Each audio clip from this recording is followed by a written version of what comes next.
बेटा राम, बेटा राम, राम उठो राम। हाँ हाँ, आप कौन हो? मैं मोहनदास करमचंद गांधी हूँ। मोहनदास करमचंद गांधी अर्थात महात्मा गांधी। हाँ बेटा, लोग मुझे इसी नाम से ही पहचानते हैं। बेटा इधर आओ, तुम क्यों उदास लग रहे हो? बात यह है कि कल आजादी का पर्व है और मुझे कल स्कूल में उसके बारे में कुछ बोलना है, इसलिए। उसमें क्या बड़ी बात है, आजादी के बारे में कुछ बोल देना। लेकिन बाबू, क्या सच में हम आजाद हुए हैं?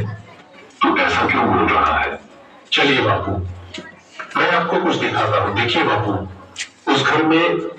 मम्मी पापा, मुझ पर थोड़ा रहम करो प्लीज, मुझे आगे पढ़ने दीजिए। मैं आगे पढ़ना चाहती हूँ और डॉक्टर बनना चाहती हूँ। बस बेटा, आपने बहुत पढ़ लिया। हमारे समाज में लड़कियां इतना पढ़े, यही बहुत बड़ी बात है। पढ़ना लिखना छोड़ो और अपनी शादी के बारे में सोचो। क्या मुझे पढ़ने लिखने की और मेरे सपने पूरे करने की भी आजादी नहीं मिलेगी? आइए बापू, उस घर में भी देखते हैं।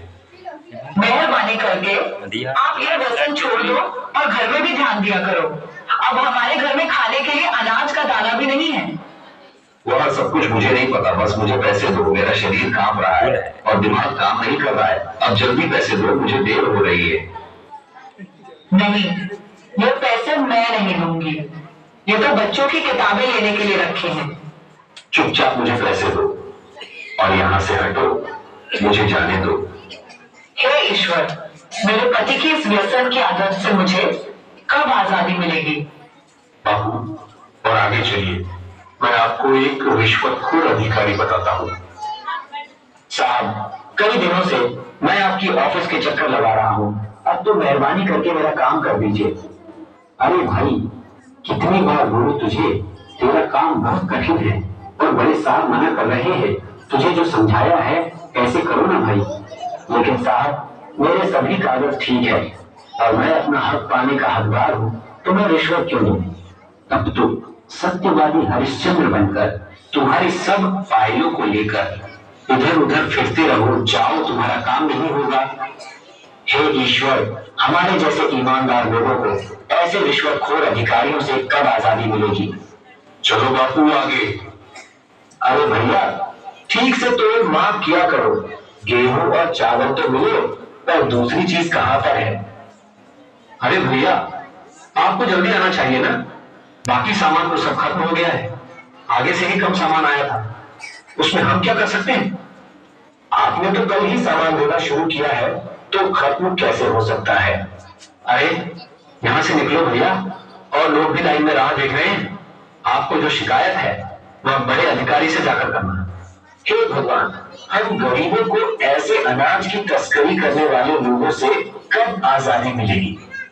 देखा ना बापू आपने, क्या आपको लग रहा है कि सच में हमारा देश आजाद हुआ है? आज के समय में भी लड़कियों को पढ़ने की आजादी नहीं है। आज के समय में बहुत सारे लोग व्यसन के अधीन होकर अपने घर की जिम्मेदारी को भूल रहे हैं। यहाँ पर सरकारी अधिकारी भी रिश्वत लेकर अपना काम करते हैं। अनाज बेचने वाला भी अनाज की तस्करी करके गरीबों का अधिकार छीन रहे हैं। क्या हम सच में आजाद हुए हैं?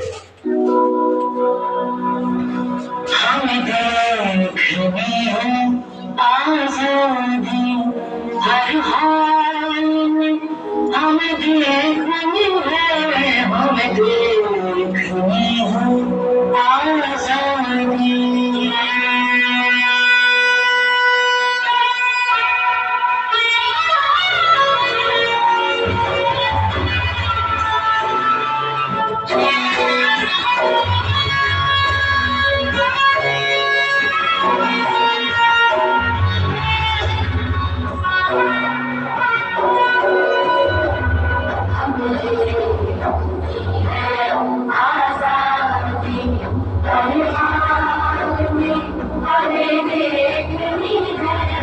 आजादी